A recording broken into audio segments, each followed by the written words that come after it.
में क्या किया था, वहाँ से हमको सीधे सीधे एक आचरित व्याख्या, इट्स अ लिविंग कमेंट्री, वो हमको देखने को मिल जाती है। माता पिता के साथ, गुरु के साथ, दुष्ट के साथ, वनवासी के साथ, गिरिवासी आदिवासी के साथ, नर वानरों के साथ, नहीं, सबके साथ विविध प्रकार का व्यवहार उनके जीवन में आता है। विविध प्रकार की परिस्थितियां आती हैं। So the human being is known by his reactions, not by his situations. Please note this. We are known by our reaction, not by our situation. भाई कई लोग तो कहते हैं ना, सोने के चम्मच के साथ पैदा हुए। Okay, you have the situation most favourable for you, ठीक है, आपके कर्मों की कमाई से मिला होगा। लेकिन in a given situation how do you react? वर्तमान में उस प्राप्त परिस्थिति में मेरी प्रतिक्रिया क्या है? अगर मेरी प्रतिक्रिया लोअर लेवल की है तो I am certainly a lower type of human being. अगर मेरी प्रतिक्रिया निम्न प्रकार की है, निम्न कोटि की है, हीन है, तो निश्चित रूप से मैं एक क्षुद्र नहीं, हीन कोटि का मनुष्य हूं। लेकिन बताइए, माता कैकेयी के दरबार में, महल में जब गए भगवान सुबह सुबह कि उनके पिता का स्वास्थ्य ठीक नहीं है, दौड़े गए और देखा कि पिताजी निर्जीव की तरह पड़े हैं, थोड़ा थोड़ा आंख खुलती है उनकी। तो उन्होंने कहा, भाई माताजी, मेरे पिताजी का ऐसा हाल कैसे हो गया? बोले, बेटा इसमें और कोई दिक्कत नहीं है, समस्या केवल ये है कि तुम्हारे पिताजी तुमसे कुछ ज़्यादा ही प्रेम करते हैं, that is the whole problem. अभी जवाब देखो बोला। उन्होंने कहा, अच्छा फिर कैसे, क्या हो गया? बोले, मुझे उन्होंने वर देने को कहा था पहले से, मैंने वर मांग लिया, तब से उनका ये दशा है। क्या मांगा? बोले, भरत के लिए राज्य मांगा और राम जी के लिए, तुम्हारे लिए वनवास मांगा 14 वर्ष का। अब देखो, सिचुएशन है इसका नाउ, और राम जी का रिएक्शन क्या है? राम जी ने कहा, माँ इतनी छोटी बात के लिए मेरे पिताजी की ऐसी दुर्दशा नहीं हो सकती।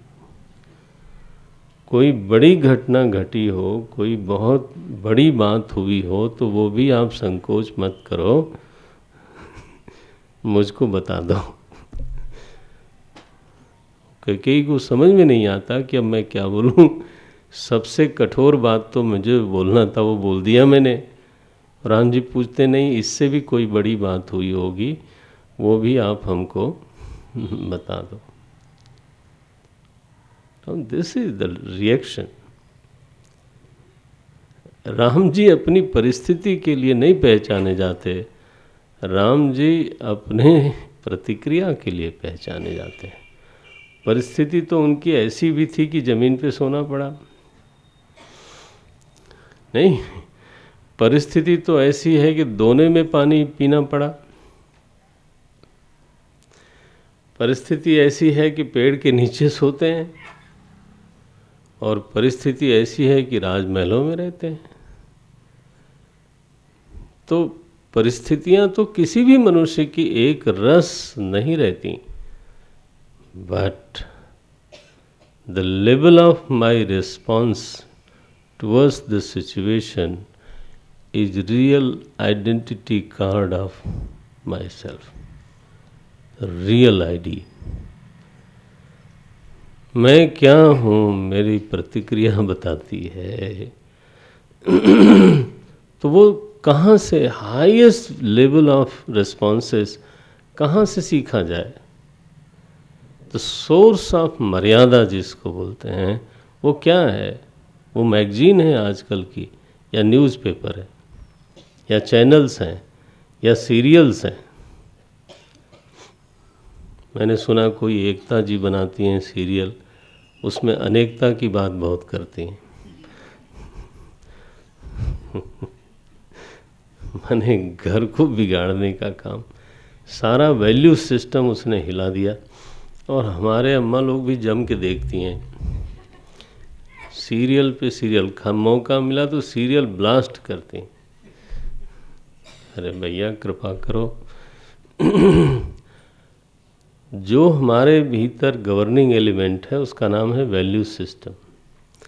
That should not be disturbed, that should not be shaken, that should not be unhealthy value system.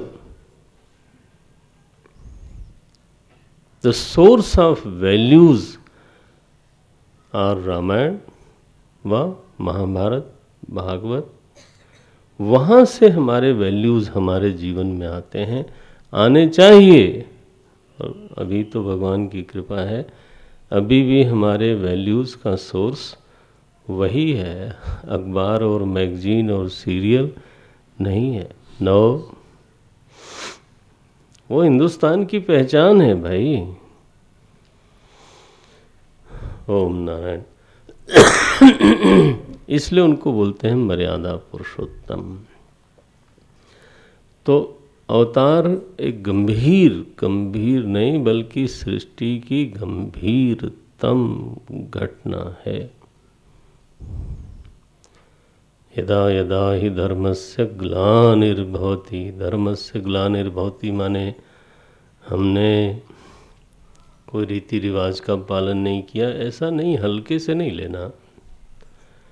जब सारी सृष्टि में विह्वलता हो, व्यथा हो, एक हलचल मच जाए ना, तब फिर मालिक साहब को आना ही पड़ता है।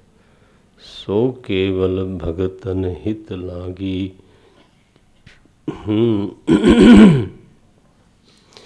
अच्छा भाई, तब हम कथा की तरफ जरा चलें। तो भगवान के जो तुलसीदास जी के रामायण के राम हैं, तो हमारे यहाँ साहित्यकार लोग बोलते हैं तुलसी के राम। तो तुलसी के जो राम है ना, मानस, रामचरित मानस में जो राम हैं, उनके माता पिता पूर्व जन्म में मनु और शत्रुपा थे। अब ये मनु शत्रुपा की एक बृहद कथा है। इसमें मैंने कल संक्षेप में बात कही थी, आज भी संक्षेप में ही केवल उसको स्पर्श करूँगा। ये स्वयंभू मनु हैं, जिनके दो पुत्र थे, उत्तानपाद और प्रियव्रत। इसलिए देखो हमारे मानस का भागवत के साथ जुड़ाव रहता है।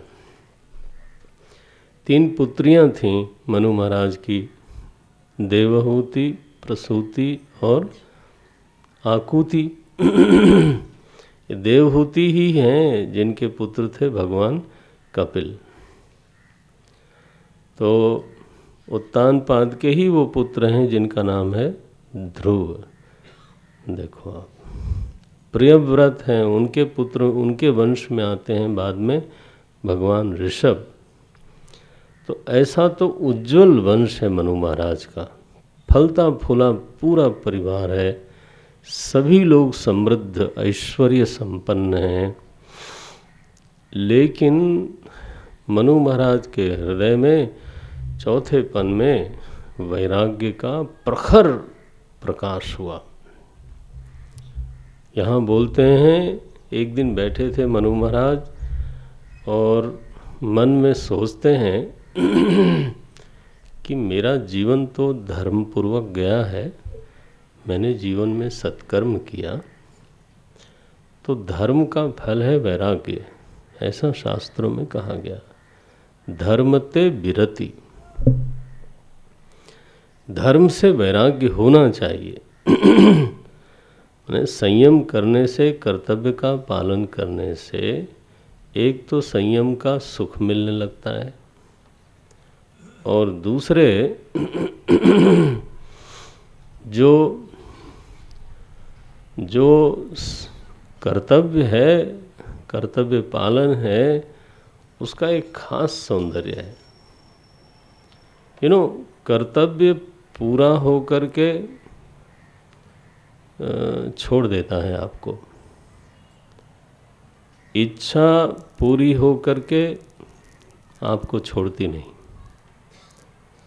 ठीक है, दोनों में अंतर दिखाई देता है। इच्छा के अनुसार जीवन जीने से, इच्छा आप पूरी करो तो इच्छा छोड़ देगी, सो नहीं।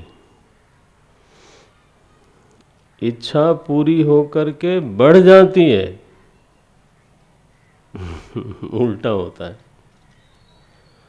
लेकिन कर्तव्य की कहानी दूसरी है। कर्तव्य पूरा होकर के आपको छोड़ देता है, मुक्त करता है। Then you have enough time for yourself. तो कर्तव्य हमेशा आपको निवृत्ति का अवसर देता है, मुक्ति की ओर ले जाता है। इच्छा परायण जीवन जो है वो बांधने वाला जीवन है। तो धर्मनिष्ठ जो है ना, कर्तव्यनिष्ठ, धर्मनिष्ठ, भक्तिनिष्ठ जो जीवन है, अगर ऐसा है तो उसकी दृष्टि निर्मल होती है, तो भोगों का जो आकर्षण है ना, खोखलापन, उसको दिखाई देता है। इसमें कुछ खास है नहीं। जो कभी मुझे बहुत आकर्षक लगता था, ओहो सो अट्रैक्टिव, वो मैंने भोगा, देखा, नज़दीक से देखा, और उसमें कोई खास चीज़ दिखाई नहीं दी। भोगों का जब खोखलापन आँखों से दिखने लगे ना, माने बुद्धि की आँख से, तो वैराग्य के जन्मभूमि का निर्माण हो जाता है। भोग का खोखलापन न दिखाई दे और उसमें आकर्षण बना रहे बना रहे बना रहे, तो वैराग्य के लिए कोई भूमि नहीं है। मुझे एक सज्जन मिले ट्रेन में, तो कहने लगे मुझे कि स्वामी जी, थोड़ी देर में बातचीत होने लगी तो ऐसा समझ में आया कि ये भी अध्यात्म प्रेमी हैं। And he was somewhere executive placed highly. तो मुझे बोलते हैं कि after 45 if still you are interested in worldly things, I doubt in your intelligence. ये उन्होंने शब्द बोला। 45 साल 48 साल के बाद भी अगर आप दुनियावी चीज़ों में बहुत आकर्षण देखते हो तो आपकी बुद्धि पर मुझे शंका है। मैंने कहा भैया, इस कूपे में 4 लोग बैठे हैं, तुम जरा धीरे बोलो, केवल मैं ही और तुम नहीं हो, ये ऊपर वाले दोनों पता नहीं चट कर जाएंगे। उसने कहा what is there, you have seen all the attractions. 48 तक आपने सारे आकर्षणों को देख लिया, उनका तमाशा भी देख लिया, संबंधों की गहराई भी देख ली, भोग कितना तृप्ति देते हैं और कितना फंसाते हैं वो सब आपने देख लिया। अगर आपकी आंख खुली है तो बेहोश हो तब तो 80 साल में भी आप गजल ही गाओगे, भजन नहीं हो महाराज। एक आते थे सज्जन, 80 वर्ष के थे हमारे यहाँ इलाहाबाद में। दूसरे की गजल या शेर लेके आते थे जेब में लिख के, बोलते थे स्वामी जी आज ही मैंने इसको लिखा है। मैंने 10 बार सुन चुका होगा। और उसको सुनाते थे, मुंह में दांत एक नहीं, और गा के ही सुनाना है। ये नहीं कि चलो भाई पढ़ दो ना, गाना है, अब दांत न हो तो आप समझते हो सांस इधर की उधर जाती है, तो क्या राग बनता था, ओहो दांत के बिना जो राग निकलता है उसको वैराग्य ही बोलना चाहिए। राम राम, ऐसी हालत थी। अब क्या करें, उनको हम बोल नहीं सकते, कुछ उनको सुनाना है। मुझे उनको लगता था कि ये खाली बंदा है, तो 11 बजे आते थे गाड़ी आड़ी से, ड्राइवर उतारता था उनको धीरे धीरे, सोचते थे ये मुक्त पुरुष है, खाली है, कोई काम नहीं, ये बढ़िया श्रोता है मेरा। मेरा भी स्वार्थ था, आश्रम का स्वार्थ था भाई। मैंने कहा आश्रम के लिए कुछ करेगा, ठीक है सुन लेता हूँ एक गज़ल, 15 मिनट यही सही। स्वार्थ लाग करे सब प्रीति। एनीवे, राम राम। लेकिन देखो, अगर होश में आदमी जीता हो, परीक्ष लोकान कर्मचितान ब्राह्मणाः निर्वेदम आयात, अगर तो परीक्षण की दृष्टि सजग है तो फिर निर्वेदम आयात, तो वैराग्य को आना ही चाहिए।